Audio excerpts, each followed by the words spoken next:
How's it going, everybody? My name is still, of course, TheyHateZoar, and welcome to the first ever reaction to movies, TV shows that I happen to grow up watching and that lately inspired me in my own life.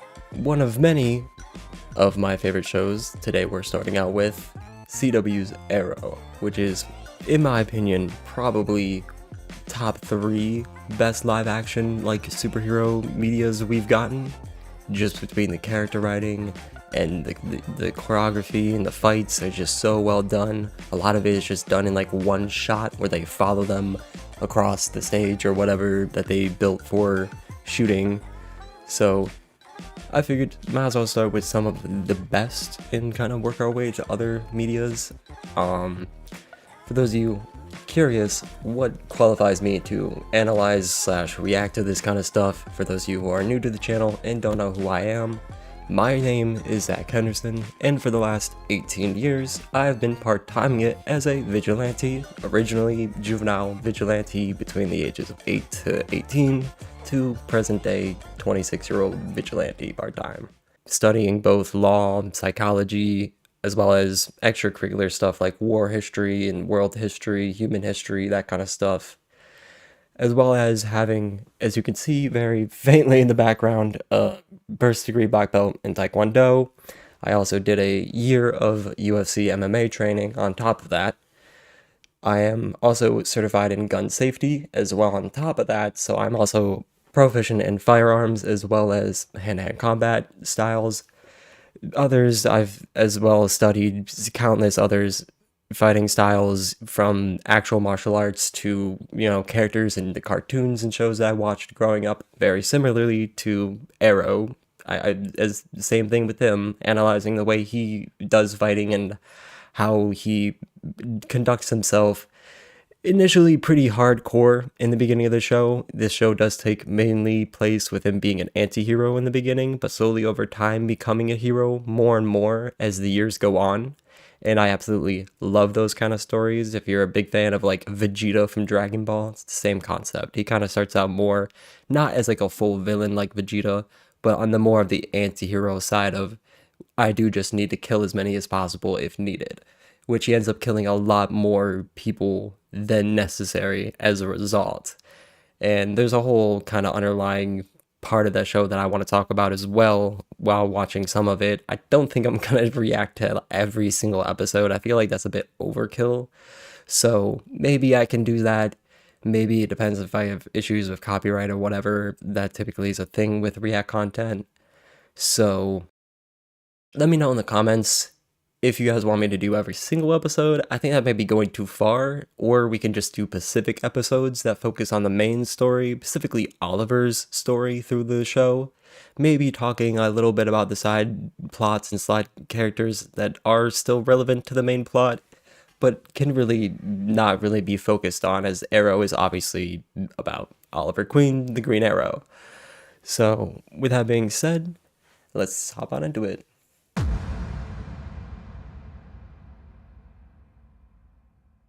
My hair's already falling down.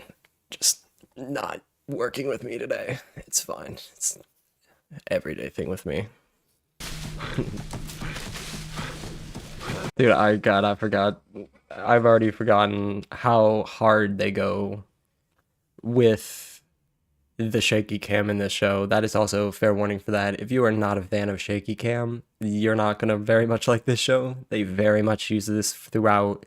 Him running through the forest, him running through the city, in the fight scenes, it's pretty shaky cam. I've never really minded it, so I could give or take it, but I know a lot of people, it ruins the entire show. For some people and other movies, like found footage stuff, people don't like that specifically, so fair warning. Also, the fact you see him just barefoot running through this is unhinged. He's been waiting for this moment, if you can tell by that. Okay, that is just... First off, I should have mentioned this in the beginning. The specific things I'm going to be critiquing and analyzing it as is the realism behind it, obviously, as well as the character writing and the story writing. But first off, my first question Why the fuck did that explode? Like, there's no shot that, like, you just happen to be able to make that explode. I mean, we know why. If you've seen the show, you know why this is all set up the way it is. I won't spoil anything, because, you know, a lot of the show is flashbacks to while he was on the island throughout the show. So you actually see context to him right before he gets rescued eventually. But I won't spoil that, obviously. But, like, how the fuck are you just gonna explain that giant explosion away? Like, I don't understand. Like, what did he use that was so powerful here that it just blew up 50 feet into the air? I don't know if you've ever had bonfires before. I've had some pretty crazy bonfires with me and my brother being stupid idiots. He'll throw a whole bottle of oil in there and let it go off.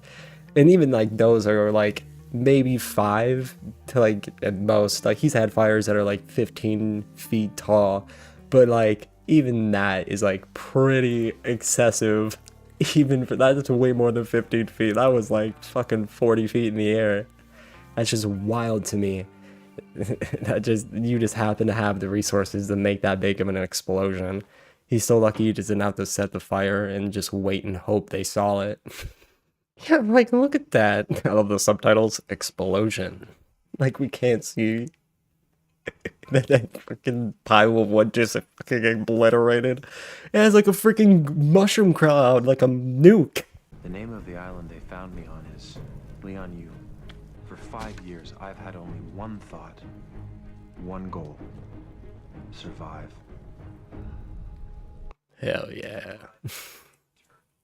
To live, I had to make myself more than what I was, to forge myself into a weapon. My name is Oliver Queen. First, a couple of thoughts of just the opening of it. I always love these scenes, and I actually, funny enough, was planning on doing something similar in the Old Habits video or the Why and How I Became a Child Vigilante video. If you haven't seen those videos, they're up on my channel already. You can go check them out for yourselves. But I actually plan on doing something very similar where it's like Barry's version of like, oh, you about to believe the impossible. And then I was like, that sounds like I'm a bit too Messiah complexed. Like I've spent the last 5 years on an island. Maybe I should tone it down just a little bit. Just a little bit to like be a bit more human and under, you know, not as much pressure saying things like, oh, believe in the impossible or whatever. I feel like that's just taking it a bit too far. So I ended up not doing that for my videos. But his is so reminiscent of what I would have talked about and what I did talk about, especially in the Why and How I Became a Child Vigilante video, which was my situation was born out of a necessity in order to survive. Very similar to Oliver's, where the way he says, you know, having to forge myself into something else to just to, you know, survive. And, you know, personally being able to relate to that is part of the reason why just the opening of the show immediately got me hooked when I was a kid. You know, God, I had to have been like 13, 14 when I first saw this show, and just like hardcore relating to that part of, you know, the speech he gives, the I'm Oliver Queen, and this is like my story. So yeah, right off the bat, super ice cold, really over the top with the fire nuke going off. I can't not call it a nuke. It has a mushroom cloud. It looks like a nuke just went, like a tiny mini nuke just went off in that fire pit. That's so over the top, but I absolutely love it. Shortly before his disappearance, he was acquitted of assault charges stemming from a highly publicized drunken altercation with paparazzi. Queen is Okay, there's two things. One, first off, the actor Stephen Amell is just so phenomenal in the role that he nails the billionaire playboy to the night vigilante and whatever. Secondly, I also can tell by now, for some reason, the subtitles are going to be moved around quite a bit. I don't know why that's a thing. They move up and down like that. I wish they would just stay in one place. I guess it's because it has the scrolling text going at the same time. So, you know, I apologize for that if people will find that a bit annoying. But I should really just turn them off and put normal subtitles on the videos, let's do that. We're just gonna, let me know in the comments if you guys want me to turn back on these subtitles, or I could just do subtitles in the YouTube video actually, the captions for that, can't you? Oh yeah, you guys can already do that. You know what, never mind. But if I talk over this stuff, it's gonna mess it up, so I have to avoid talking over it as much as possible. Fuck. Whatever. Well, I'm turning on. Let me know in the comments what you guys think I should do. Subtitles or no subtitles. And no, I'm not gonna just some subtitles it either. Don't even ask. 20% of his body's covered in scar tissue. Second-degree burns on his back and arms. X-rays show at least 12 fractures that never properly healed. 12 previous fractures that have not properly healed. Oof. If you've ever broken a bone, I shattered the absolute hell out of my leg at 19, so I broke several bones with that. I broke both my tibia and my fibula, and shattered my ankle into several pieces. So it's not a great experience. I envy anybody who's ever had to go through like breaking an arm or breaking a leg. It's just, it is unironically, I think the worst amount of pain I've been through so far is just absolutely obliterating my shit. But the fact that he's had 12 previous fractures that just have not healed properly, you can kind of see in the background actually. I think this is a x-ray of his shoulder. This looks like a leg. There's his knee. I think this is just a general x-ray of his chest or abdomen. I can't really tell 100%. But the fact he's like covered in scars, we see it later. Not yet, but dude, the things that Oliver had been put through is just absolutely fucking crazy. And the fact you get to see it all through the flashbacks and everything. I don't know if I'll cover the flashbacks or not, but maybe we will. If I don't do every episode, maybe I will do the flashbacks and keep that context in for you guys. Also, the actor who plays Oliver's mom, I'm blanking on the name right off the top of my head, also phenomenal actor. Like the reason why this show was so successful, I think, is because they had a great cast of actors who just absolutely fucking nailed it in every scene that they're in. Moira, I'd like you to prepare yourself. The Oliver you lost might not be the one they found. Foreshadowing. Oliver? Oh, bro. Hit me in the feels already. God, this carries... That scene carries so much more weight once you've seen through the show at least one time. And you see the flashbacks, and you see, you know, the context to it, how close he's gotten to almost being off the island. You know, how close he's been to getting back to his family. And now he finally is. You got the, God, watching it back now, you get to have that payoff to it, watching these earlier scenes back. And it's so fucking, yeah, again, both actors, Oliver does so well of like trying to hide it, like he's kind of traumatized, but he kind of just really wants to hug her. He can't help but get emotional still as well. Obviously, again, the actress who plays Oliver's mom, absolutely phenomenal. That's just going to be a constant throughout the show. They're both phenomenal actors, all of them are, pretty much. I've got it. Secretive. Hey, sis. I knew it. I knew you were alive. I missed you so much. You were with me the whole time. Oh, it's so hard. Fuck.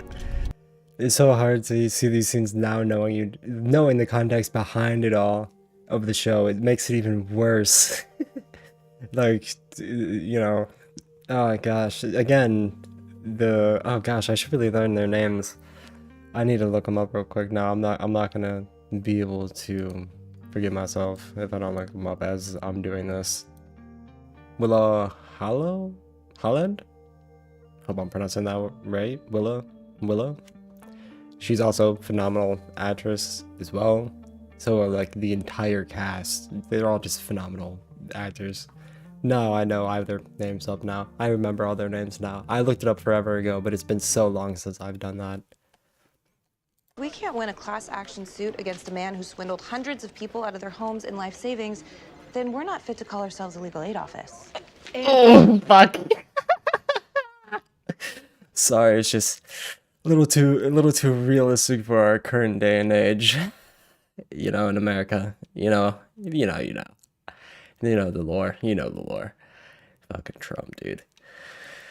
They couldn't just get him on the fucking. Resident Sarah Lance, survived by her sister Laurel.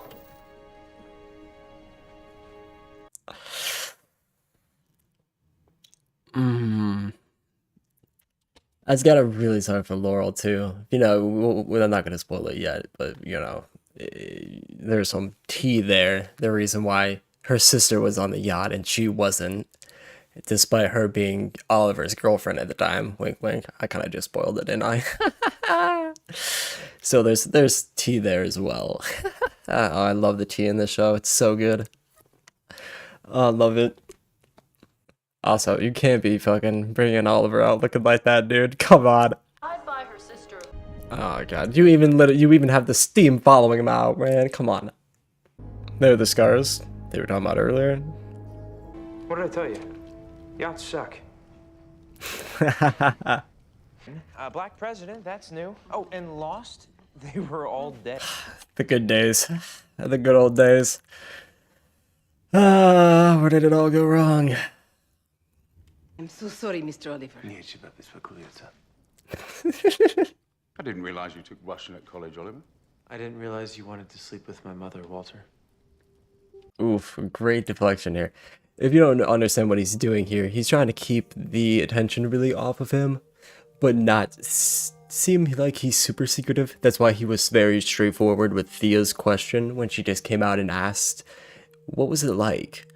Right? And he just straight up told her, cold. Which it was. It's this reference throughout the show that he spent 5 years on an island in the North China Sea and it was always cold. Every night it was cold. It was freezing. So, you know, that little nice little reference that kind of starts here as like a little joke throughout the show. I love that. Also, the deflection to Walter sleeping with his mom to kind of like try to realize that he made a mistake there, speaking Russian to the maid. I don't know really why he did that. I guess to show that he does have like new skills involved and he may have accidentally did that. But actually thinking back to it now, there's actually a reason for that. I won't spoil it for the people who haven't seen the show. If you haven't seen it, you know why. The last people he talked to, let's just say, were Russian, and I'll leave it at that. Which is why he probably instinctively, because he was, you know, around Russian-speaking people, he's probably instinctively there, you know, speaking Russian like he was before he left the island.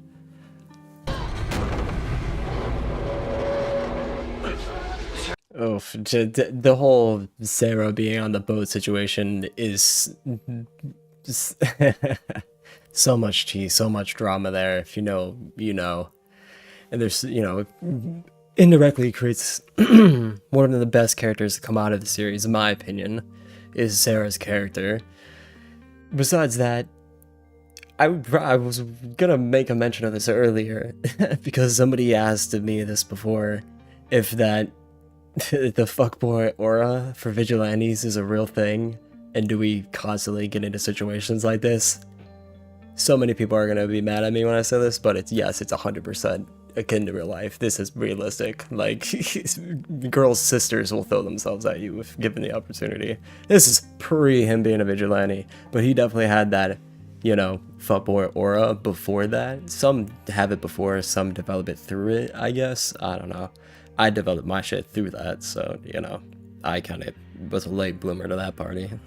Oliver obviously had zero issues with that before he was a vigilante, so he didn't need the handicap like I did. Yeah, no, she's just not there, bro. Oliver!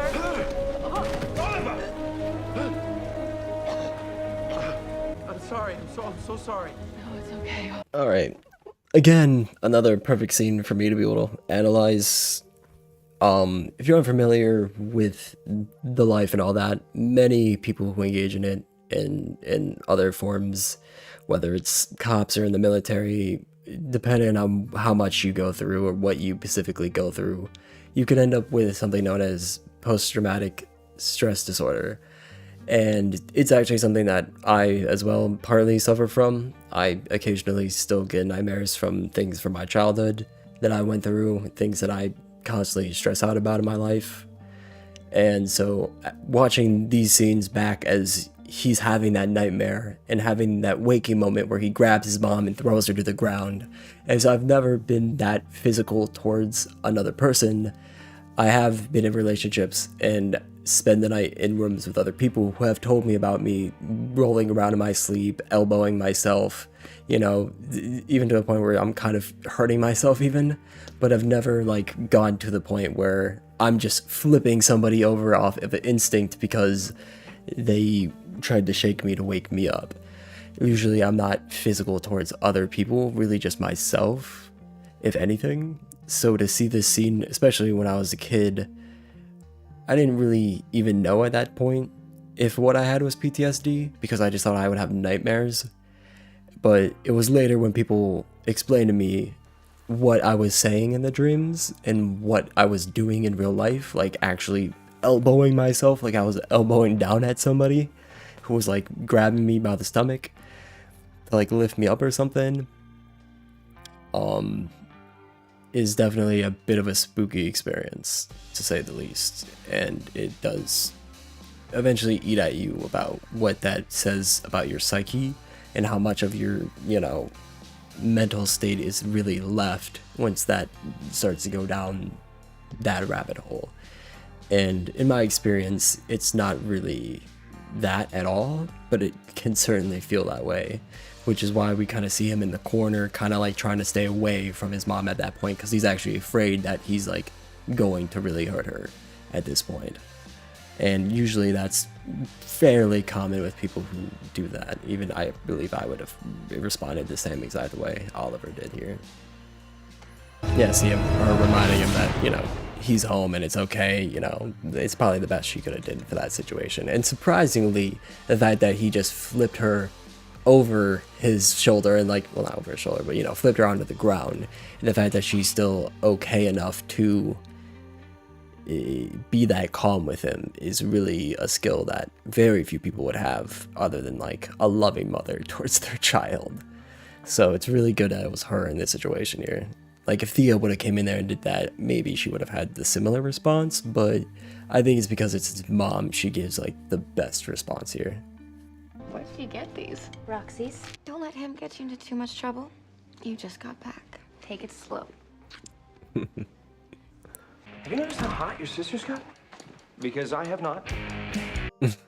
I love, dude. First off, the drugs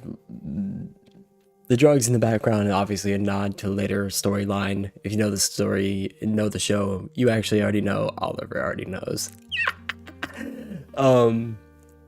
It's, dude, it's the little nods to all the things that later become relevant. It's the fact that they had that foresight.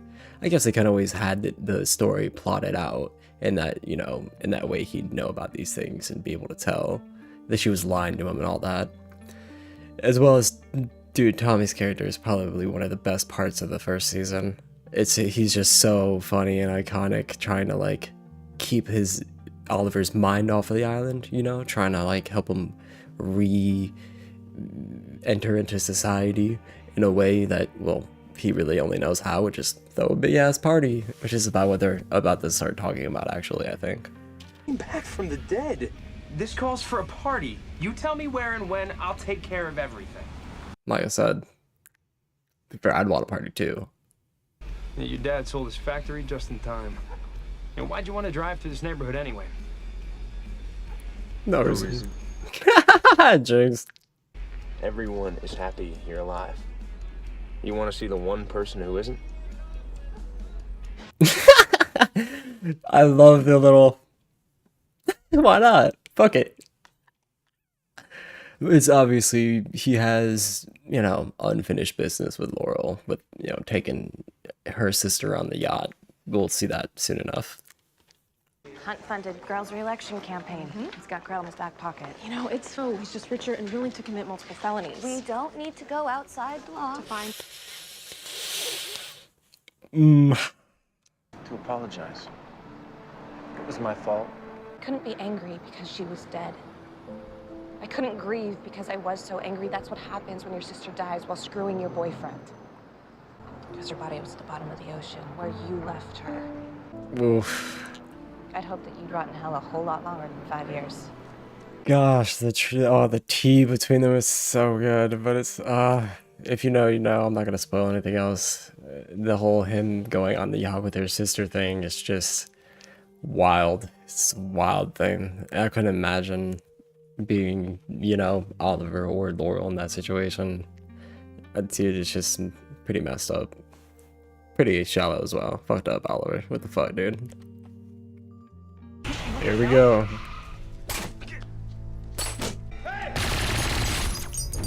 I honestly forgot about that guy. Okay, alright, let's ignore the Red Skull reference there. Oh gosh, there's just too many bad guys now at this point with the Red Skull. Maybe I should fucking change my gimmick. Maybe I should just change the names. Well, I guess technically my name is Red Skull, it's the Red Ghost, but you know, it's too similar already. There's too many bad guys with the Red Skull. Why? Did your father survive that accident? You're zip cuffed to that chair.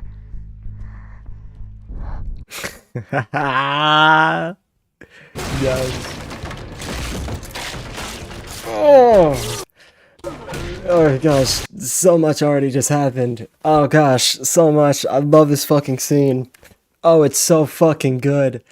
To the buying time by like drawing out the answers, to him like slipping because he knows how to dislocate his thumb at this point. That's how he slipped out of those, by the way.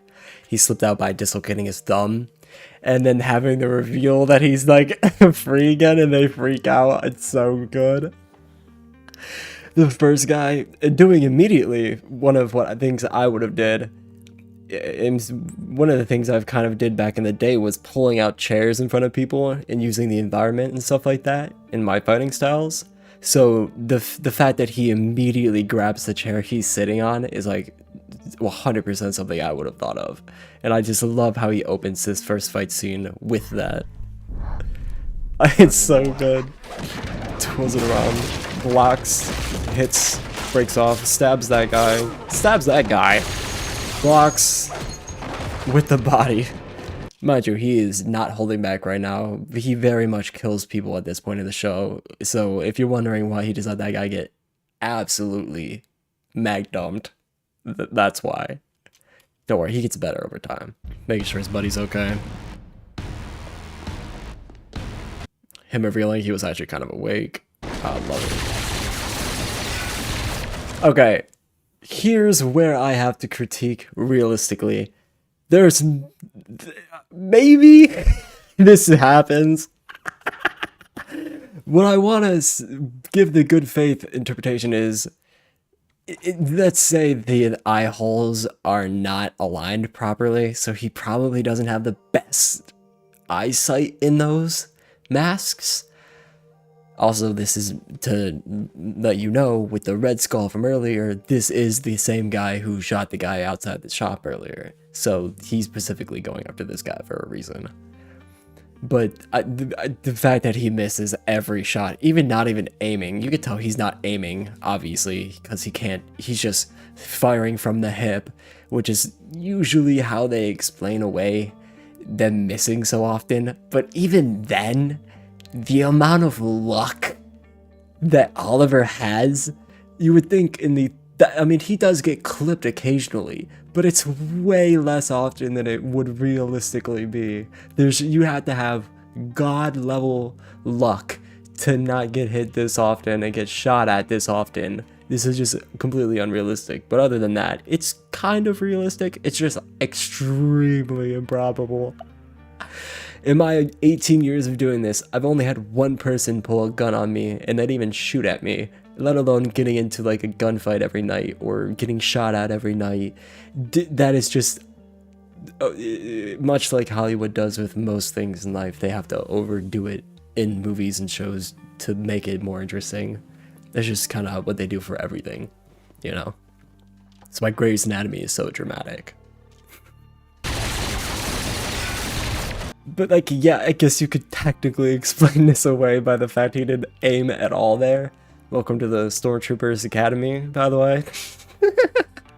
This guy, that's definitely where this guy learned how to shoot, that's for damn sure. But the fact he misses all of them, I mean, I guess because if you're getting lucky there, 100%.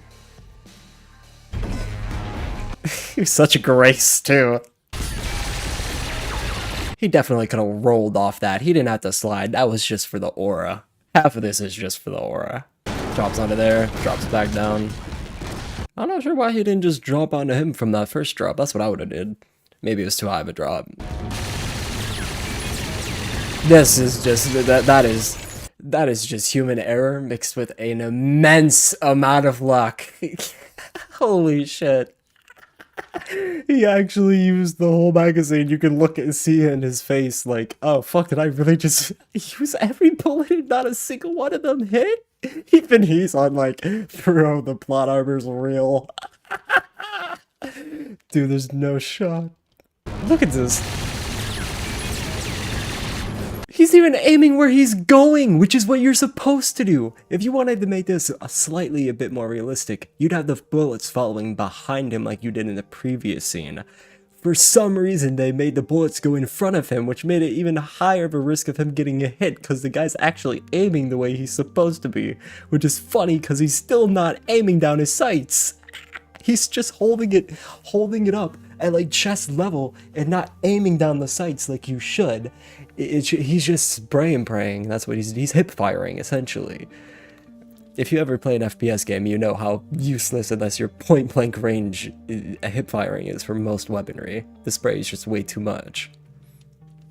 But this is just ridiculous. The spray is way too controlled, even in real life, which it usually is in real life. Hip fire is overdone in video games to make it balanced. Hip fire isn't actually that wild as it is in games. But this is just an ungodly amount of luck. Using the environment, 100% condone. Would 100% condone. This is like one of the fucking, that's a perfect time to stop at that too. This is exactly something that I would do. I grew up running around in the woods, swinging from tree to tree and shit like that. Very similar to the life Oliver just spent 5 years living, jumping from tree to tree, swinging from vines, and, you know, all that other Jungle Boy, Tarzan level training comes in, you know. What I don't get is why he didn't just go for a kick there. He had the momentum built up. He could have just kicked him in the face right there. Maybe he wasn't close enough and it's just a trick of the camera again. It's just a bit weird. I would have kicked him there. Like, coming off of the chain, just drop kicked him. Also, that breaks continuity. Why did he go from facing this way, but then back facing the other way in the next shot? That's just a break in continuity, I think. We'll ignore that. But him grabbing this guy by the neck, obviously putting him in a chokehold, and then we'll see. She killed that man. You don't have to do that. Yes, I do. Nobody can know my secret. Absolute. I would give it a fucking, for the most part, 80% to 85% realistic, accurate, other than the fact they had massive plot armor for Oliver there when he's getting shot at. I've seen so many of these scenes where I've seen several times where I'm like, oh, come on, how do you not hit him there? Like, and that is usually just the plot armor going there, but usually they don't go over the top, usually always. But there is usually always a moment or two where it's like, he should have got hit there, 100%. There's no way. But overwhelmingly, the first few guys getting taken out, I would have probably used a similar approach. Probably not to a lethal extent, as if you don't know anything about me, I'm firmly planted in the hero category, and grew up originally, before I was a vigilante, a pacifist, so I don't even like to be violent in general, let alone just indiscriminately killing people as I go, as, you know, Oliver justifies very much in his early days. But I would definitely use a bit more of a non-lethal approach in this situation. I would still have used the chair. I would even have broken off pieces of the chair to chuck at people if needed. Like how he broke off that piece off. I could have used that to easily chuck across the room into the face of somebody who has a gun easily. I've chucked things from across the freaking yard, like sticks that were just bent, crappy sticks that were just off of the ground, like a branch that was off the ground, and perfectly threw it 50, 60, 70 yards down to the other side and actually hitting something. So it's not that far-fetched that I can do that from across the room, given enough, you know, opportunity and luck, that is, if he doesn't shoot me before I break off that piece, which sometimes it's realistic that people hesitate or they panic and they, you know, go to grab their gun, but they don't grab it right, so it falls out of their pocket onto the ground. Sometimes you can get lucky like that, but I feel like they, as well, in shows, definitely do that way more often than I say. Like I said, I've never even been in a shootout in my 18 years of doing this. Been in plenty of fights, had knives pulled on me, had a gun pulled on me. Never actually shot or shot at, though. Surprisingly, yet, that is. I should knock on some wood before I fucking jinx myself there. But, yeah, overall, good fight scene. I will say, I didn't realize I was going to be this excited about talking about the life and stuff. I do apologize if I've been talking already too much for this video. I realize I've been doing this for an hour already, nearly, and we're only 20 minutes in. This is going to be longer than I thought. There's going to be a lot of editing involved. It's fine. I'm fine with it. Why would he do that? I don't know. Find him and you can ask. Good Samaritan. Everything blurry. I was kind of out of it. Scrubbed identities on traceable weapons. These were pros. I could have told you. I meant to say that earlier. When they ambushed Oliver, if you're wondering how he got ambushed like that, they did a pretty decent job having the van pull up behind them to be the initial distraction while the two guys popped out of the building and shot him with the tranquilizers, right? That was actually pretty solid. You could tell by the way they executed that. They were professionally hired gunmen. They were hired. They probably not the first time they've had to do this, just by the way they executed that so perfectly. Queen's ransom, as it were. Haha. Your luck never seems to run out, does it? Oof. Context, he's the father of Laurel and Sarah, by the way. You are different. Not like you to read the book. Dig if you want. You're ex-military? Yes, sir. 105th Airborne out of Kandahar, retired. Sir! It's absolutely, I love this scene. The introduction of John Diggle.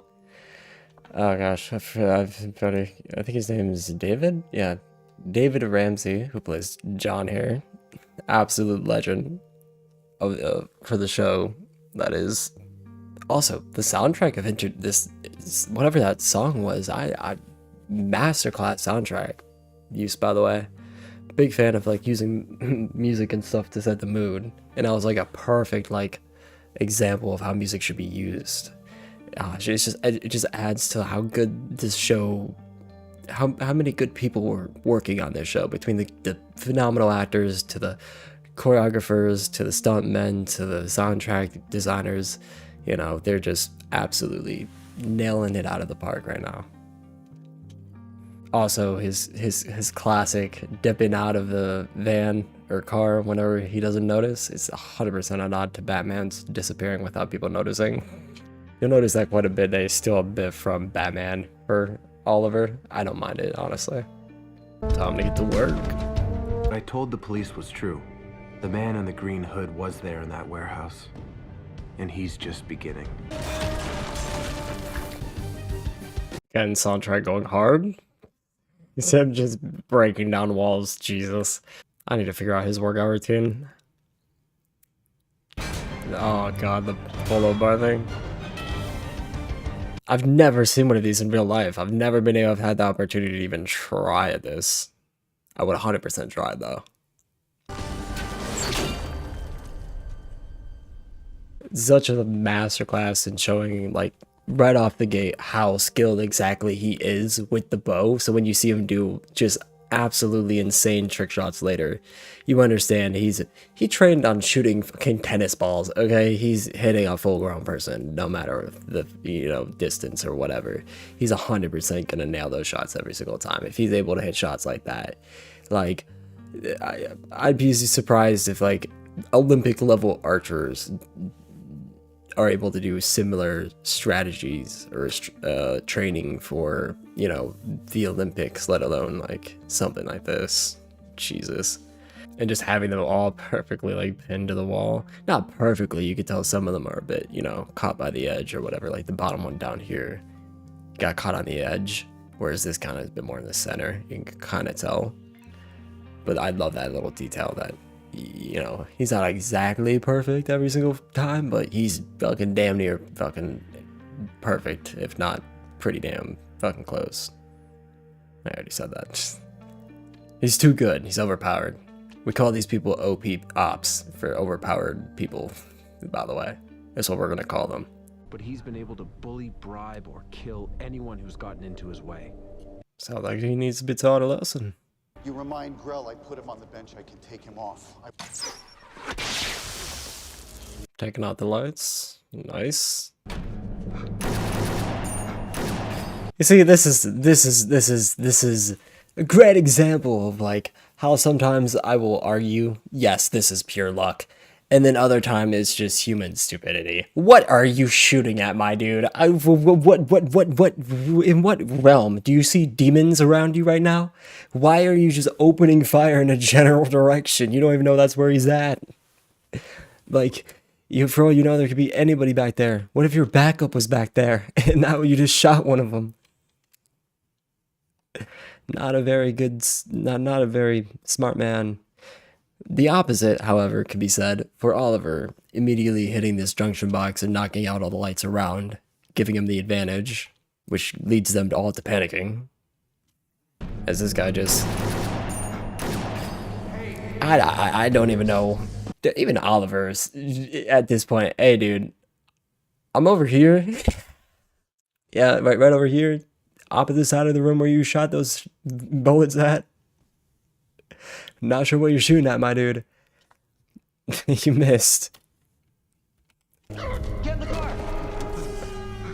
I mean, you can tell by the way your friend got shot from the front. You're aiming in the wrong direction, my dude. This guy is untrained. This is just some random dude they pulled off the street, 100%. Like, you can see it here, right to the stomach. Like, you should know he's in front of you. Why are you shooting behind you? He didn't even get into the Stormtrooper Academy. He completely failed the entry test. I don't even know how. Why? Just tell me what you... $40 million, 10 p.m. tomorrow night. For what? Or I'm gonna take it, and you won't like how. Again, you're dead! I'm Batman. I'm sorry, I can't help that's the second time he's already did the you know, disappearing act. I had to. Be on Robin Hood? Not some grocer who got taken for his register. I go to the front of the line. Comes looking for trouble. He'll find it. They always think so. This beats for all my freaks. Oh god, kids, shield your eyes. Yeah, it's more like it. Keeping up appearances, which is something that obviously in the life you do have to keep up with somewhat appearance that you are a normal person, you have a normal life. Some of us do it out of wanting an actual normal life. Some of us do it to keep the appearances and stuff, like Bruce or Oliver, who obviously have a dull life, but they need some kind of cover for the day of what they've been up to during the night. And both of their excuses is, oh, we're billionaires, we were out partying with women all night. Wish I could have used that fucking excuse. Perks of being born broke. Base. Party for the guy that got rescued off that island. God, he's so smart to do that. Chick from Twilight. What's Twilight? You're better off not knowing. Yeah. to your funerals. I know. No, you don't. It's the best I could do with what I had to work with. Great move, by the way. I'm sorry about saying that you should have been the one who died. Did she suffer? Your role on that island did change you. Now you're honest. Oof. Not really. It's locked. I'm not sure. I'm not exactly sure what his strategy with knocking out Diggle was. Like, how are you gonna explain that away? Like, you couldn't have found any other way to, like, just sneak away during the party, send some girls his way to distract him while you sneak out the back? Something, dude. Like, you didn't have to knock him out. Jesus. A bit over the top. Also, I don't see how you would be able to explain that unless Diggle does what he does in the show and doesn't tell anybody. At which point, you're extremely lucky he didn't go to the cops. I think at this point, he would kind of understand, you know? And he thought he would maybe, you know, because he either has to turn somebody on his side to help him do it and get away with it, or he has to just keep switching bodyguards inevitably after knocking every last one of them out. Which I don't think it's a very practical thing to do. It's past 10. He's never getting in here. That's what they always think. There's always another way. I love that setting up for the later Great Escape.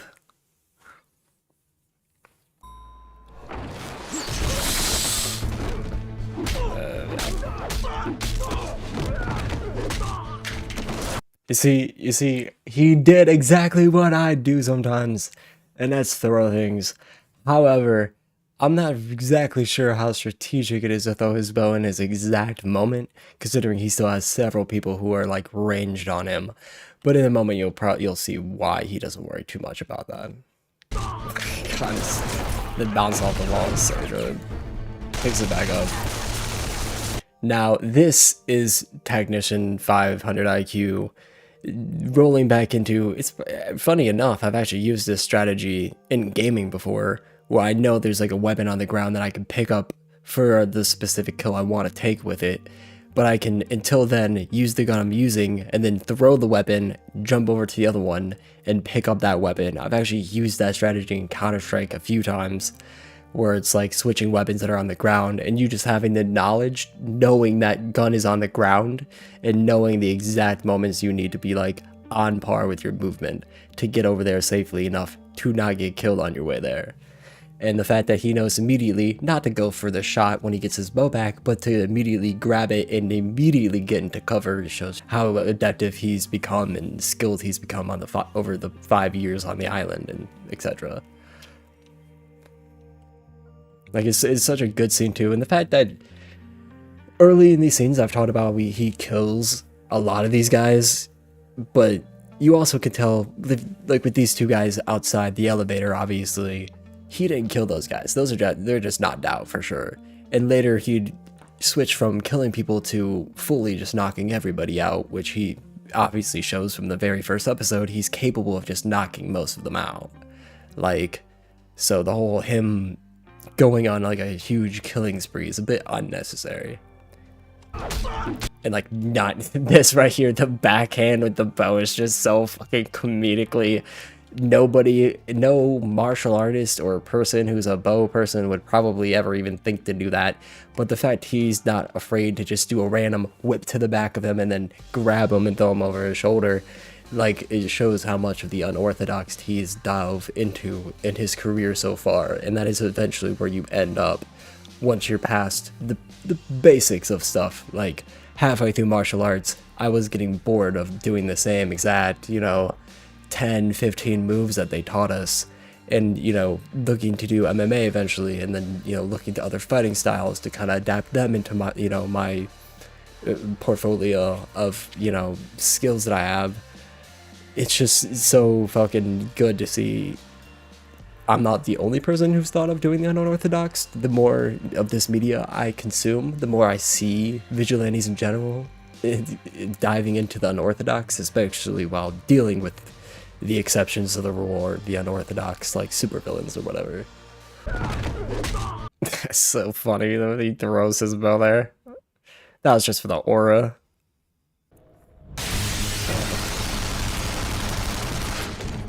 Again, showing how smart he is by throwing the guy through there first instead of bursting through it himself. He's obviously gonna get lit the fuck up.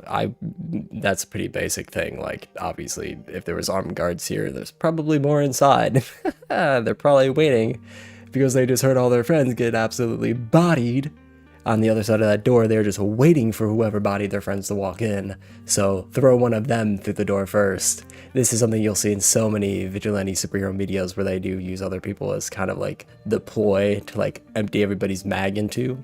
And it's just, you know, it's 500 IQ bonus aura as well.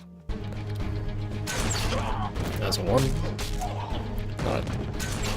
I don't even think he knocked that guy out. I genuinely think he punched him so hard in the throat, he just, I'm done. I'm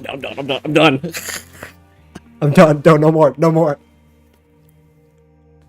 And I love that because it's so realistic. Most people cannot take a punch to the face, let alone half of what he throws at them. And you'll see the difference later on. Maybe if we watch, I think it's episode 2 where the Triad chick, people like the Triad girl, or like, oh god, I forget his name, the guy who has the claws like Wolverine, but he's not Wolverine in this show.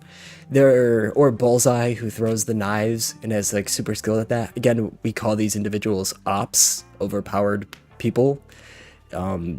Mainly because they're not super powered, but they're also not normal fucking humans. You see these people take absolute beatings, like, I don't want to spoil any of the other villains or whatever, but like any villain where you see the fight scene lasts more than a couple blows, and they're like actually taking a beating from Oliver, this is an op. This is an overpowered person. This is somebody who has like been trained for years, has experience taking hits and taking damage and continuing pushing through the pain. Doesn't matter to them. They sometimes thrive off of it, and it's just absolute chaos when these people show up, because it is actually realistic, these type of people. Whereas like, I'm not that much of a fan of him going, like Oliver going up against super powered individuals, because it's pretty one-sided. But when it's just an overpowered person, it's just somebody who is ungodly skilled in their own right and just can take a beating like Oliver can. Like, you see this profusely throughout the show. He gets tortured again and again, and you can see all the scars on his body. He's been through pain, he's understood pain, and he's able to go through an immense amount of it and push through that. And very few people have that kind of experience or just will or gall to be able to do that. You're about to see an op up here. Wait for it. Here he is. This is an op.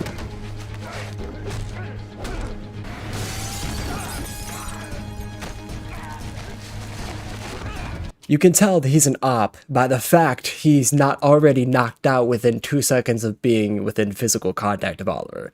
Basically, the fact that he threw him through a table, he's, you know, trying to break his arm but isn't able to, and he reverses off of him.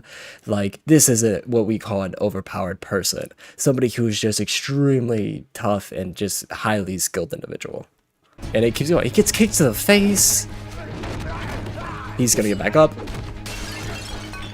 Instantly gets back up. We don't even see him because he gets up so goddamn fast. I think that's just a break in continuity, actually, but the fact he gets right back up after getting thrown down, pulls out a knife, goes in for the next attack, keeps trying to, you know, pull out new stops to, you know, go after Oliver. This is what I was referring to as an overpowered person, which is why I explained it before he popped up really quick, because I remember last second he was gonna give us a show, you know what I mean? These are the motherfuckers who really give us something to watch. Also, that knife is not gonna help him.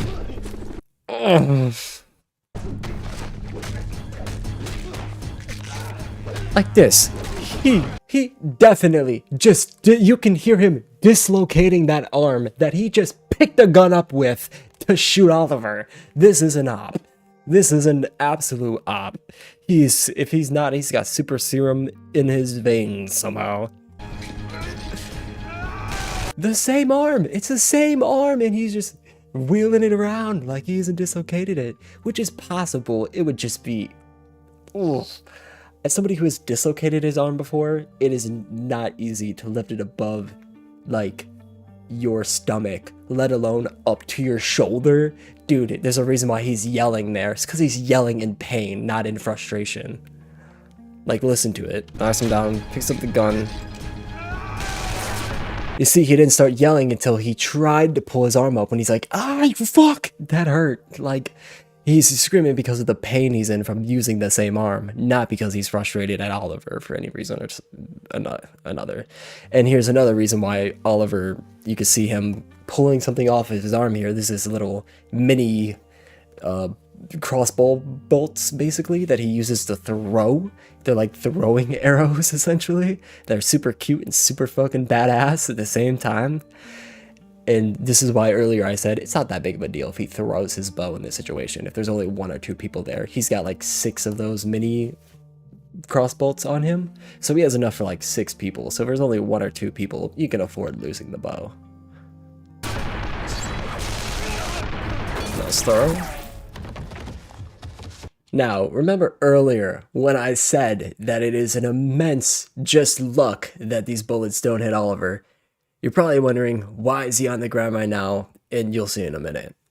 Not a good situation right now. The fact he's unconscious right now is not good. He needs to be out of there. You see he's in a lot of pain. He did get hit there, but he wears Kevlar. He does have some Kevlar in his armor.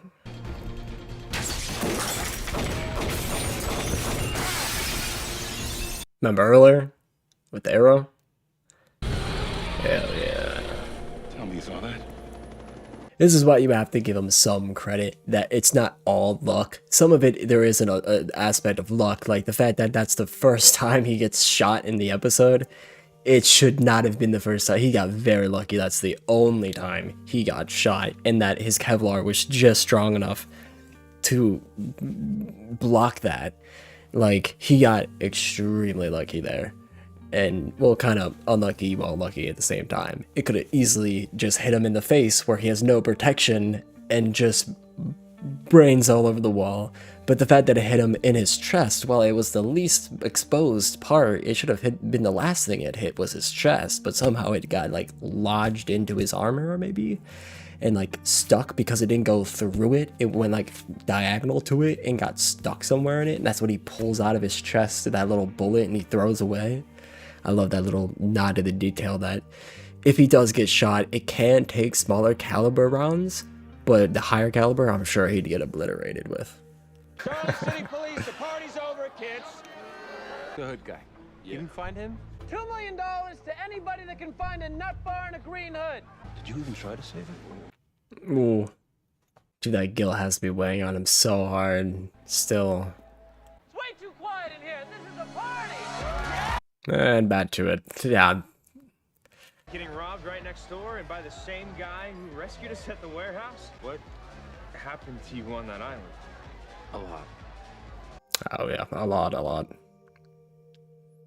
Also, banger song, by the way. I love this song. But the fact that Tommy is also putting the dots together on his own already, it just shows like he's not as much as just a pretty boy as he comes off of at first. You know, he's actually not an idiot. Untraceable. It is $40 million. Find it. Oof. Ah, 40 million. Master hacker. If you're wondering what that was showing there, is he stole the 40 million and then redistributed it back to the families that he scammed and left homeless on the street or struggling because of the whatever, I don't know what his scheme was, but he ran some kind of Ponzi scheme or something and basically stole millions from people and left them all homeless. And you know, and that's what Oliver's doing here. He's transferring different amounts. Let's see if I can actually get it back at just the right time. You can see like the names of the people and like the amounts they each lost, he's returning to them. So somebody lost 50,000, 5,000, 18,000, you know, etc., etc. And that's literally what he's doing, is playing Robin Hood right now, which I definitely don't condone the methods, but you know, the overall mission itself I would approve of 100%. Fuck this guy. Could have did with a few less bodies dropped, but you know. Adam Hunt should consider himself lucky, considering some of those names get crossed off by them actually dying, because Oliver does kill some of them. He does let some live, however. Make it home. Right my wrongs. But you gotta live through this first. Dad? Survive. Ugh. Definitely can't show that on YouTube. I probably would have already have given a warning about that, but yes, that is how it all went down. And it's so fucking absolutely tragic that Oliver had to experience that. You know, watching your father kill somebody in order for you to survive and then turn the gun on himself and tell you to survive. You start to see where that first piece, well, I think initially with Sarah and then that next piece with his dad, pieces of him start to get broken off to the point where he has to start becoming the thing he needs to be to survive, which is what his dad ultimately told him to do. It's such like an iconic moment. That was a bad time to fuck. I do fuck. But that's so, I can't even imagine with both my parents being alive, like what that would be like watching my parents do that and make that sacrifice for me. Like he did for Oliver. That's just absolute legend. Bit over the top, but you know, it's just movies and shows for you, you know. $1,000 magically appeared in your bank account, it might be best for you not to speak about it. Man. 100% man. If $1 million just randomly happened upon you, would you really say something about it? I mean, would you really bring it up? I don't know. I'd probably, it depends on where the money came from, honestly. Looks like Starling City has a guardian angel. We both know that you're not a one-girl type of guy. Depends on the girl. Dinah Laurel Lance. Always trying to save the world. Hey, if I don't try and save it, who will?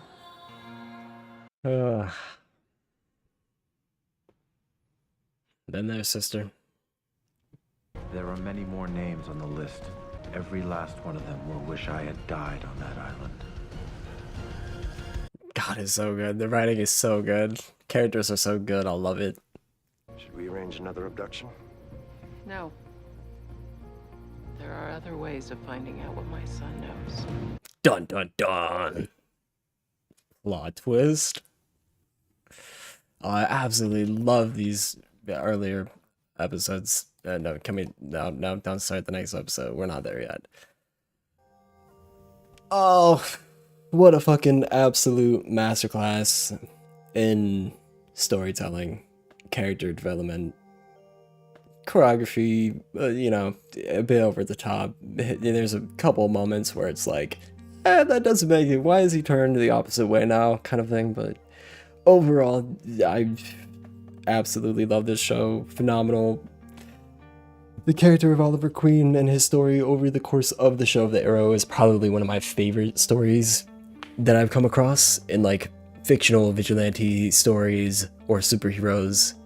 It's probably because I think a lot of people will agree with this, that like characters like him or Vegeta that have like the villain to hero, anti-hero to hero kind of stories have a bit more character development, so it's a bit more satisfying to watch their characters learn these lessons and grow slowly over time, which is part of the reason why I wanted to start with the Arrow show, because I think Oliver is such a masterclass and somebody who was forced into the life but did it in a very dark toned manner, but over time became a bit more of like what we think of when we think of heroes, and why he earns that title over time throughout the course of the show. And, you know, the ultimate, you know, decisions he makes, you know, becoming a better hero over time, whether that's through the, you know, relationship he has with, you know who, I'm not going to spoil it because she wasn't even introduced to this episode, to his relationship with The Flash. If you don't know, CW also had The Flash show, where Barry Allen and him occasionally are like teamed up because they're just part of the same universe. I absolutely love those episodes, watching Barry and Oliver I was neither a Green Arrow or Flash fan before the CW shows, so I definitely owe it to the CW crews who worked on these shows and the cast and everything that I did actually end up falling in love with these side characters. Originally, I would call them side characters because, like, you know, Batman and Spider-Man were like my main two priority, and it's a lot of people who are that way, who are just, you know, they're the most popular, so they're the ones everybody knows. But like the side characters themselves also have interesting stories, and the CW Arrow show is just a perfect example of that, where Green Arrow is often joked on and like not taken seriously as a hero because when you put him next to people like Superman or whatever, or even Batman, but he seems like pretty minuscule. But on his own right, he is very much a highly skilled individual, and his story definitely is one that is way more, in my opinion, interesting to watch than just the typical hero stays always a hero kind of story. And that's kind of differed throughout the years for me, at least. Before, I definitely preferred the hero story, and like, but now as I've gotten older and I've had parts of my life where I've started to become jaded, or I straight up was jaded because of the life, I kind of get where the darkness in them comes from, that we all kind of have that sense of it. And if we're not constantly on top of our own shit, especially mental health, which is part of the reason why I champion so much, is like mental health protection and like using resources that are available. And there are plenty of you know, resources available nowadays, especially. But being able to like talk about those kind of issues, like earlier we talked about the PTSD stuff and how that is a very common occurrence in the life, even as somebody who hasn't been exactly shot at in their life like me, that doesn't necessarily mean they haven't been through life-threatening situations, and that especially heroes that go through it in their youth, it leaves a lot more of a scar than they would as an adult. But even in an adult, like, you can see, you know, some people have that still. Granted, nowhere near to the extent I would say someone like Oliver does, where his entire body is covered in scars. Like, believe me, I've got, you know, the scar on my face here to the scar all the way down, the scars on my leg from me busting it, you know, a couple of minor scars from getting stabbed, but nothing to the extent where like 50% of my body or something is like covered in scars, or like 20 even percent of my body. So we do eventually get to see more of that eventually, of how that all occurred. But I'm not going to spoil any of that, because I've already spoiled a few things in this episode. It's fine. This is not meant for people to replace the original. I'm going to be leaving a lot of the show out, and context for the show out. So if you're hoping for like a full context of the entire story, you're not going to be getting that here. I highly recommend you go and watch the show for yourself before watching these, because it will make more sense to the things I'm referencing than you not knowing and then having to wait forever if we even do cover those episodes. Like I said, this is the first episode, so I don't know how people are even gonna like this. So we'll see. Along with all of that, his approach to things, obviously with the anti-hero approach, as me being a hero, always having a bit more of a hero approach, which is minimizing damage as much as possible. So if we can prevent fights, that's probably preferred. In like 8 out of 10 of my cases, usually I'm able to talk my way out of things, whereas like the 2 out of 10 is a bit to the extreme. Really only 1 out of 10 would ever get to the point of an extreme where Oliver would be dealing with that kind of situation. So it's not nearly as common as, you know, every night there's another crew of bad guys to take down, and sometimes several crews a night. At least where I live, the crime rate is not that over the top. Maybe in some cities, major cities especially, there could be that much crime, but the way they do it in the shows and movies, it's always over the top, usually. Obviously, with the methods I have, strictly for the overwhelming majority of my cases at least, sticking to self-defense or defense of necessity, I do have to occasionally, in rare circumstances, engage in this style of vigilantism, usually because the system itself is very much oftentimes not even a thing in this part. Whereas like before, it's a lot easier if the system is still willing to get involved, because I don't have to do a lot of that legwork. But if the system is incapable or unwilling to do it, then it takes somebody who's willing to potentially break legality in order to uphold moral, righteousness, in my opinion, at least. Like, I've weighed those consequences before, that if put in the position where I've had to take a life in order to save a life, I would be more than happy to do that. It's just I've never had to ever make that decision yet, and I pray every day I never have to. But eventually, who knows, maybe my luck will run out eventually, and I will eventually have to make that decision. And it's just, I have to rely on, experience and the training I've had and the heart that I've always kind of followed at the same time to weigh that decision. And I think truly, wholly, I would definitely be able to make that decision if needed. Wouldn't like to. I definitely look at myself differently afterwards, but I would say it would be arguably worth it. But with that all being said, for a final grade on this episode, on the Arrow, I am going to give it, let's say a B plus, because there were a few things that, maybe I should give it maybe an A. I want to give it an A so bad because it's so good, and it's actually pretty good. I changed my mind. We'll give it an A. A plus being the best grading, let's say. I'll give it an A for this episode. On like realism and character writing and just in general, great performances all around by the actors. And I love coming back and watching this first episode, knowing all the little hints and all the little Easter eggs that if you watch through the whole show you get them all, but you don't if you haven't seen the show yet, obviously. But I love seeing those little Easter eggs and all the little nods to the later episodes or whatever. I love seeing that. So I would give this episode an A based off of, so far, accurate character writing, accurate fighting scenes, besides a few problems with the continuity, which is why it's not going to get an A+. There's a few scenes where it's like, why did he go for that? Or, yeah, he shouldn't have missed those shots here. Like, he got really fucking lucky. And I guess maybe you can play it off a little bit, but like after a few seasons of it, it starts to become like, how lucky are you gonna get for how long? And I mean, shit, I've been getting lucky for 18 years, and Oliver's 5 years into his career, so he might still have a lot bit more in the tank for a while to go.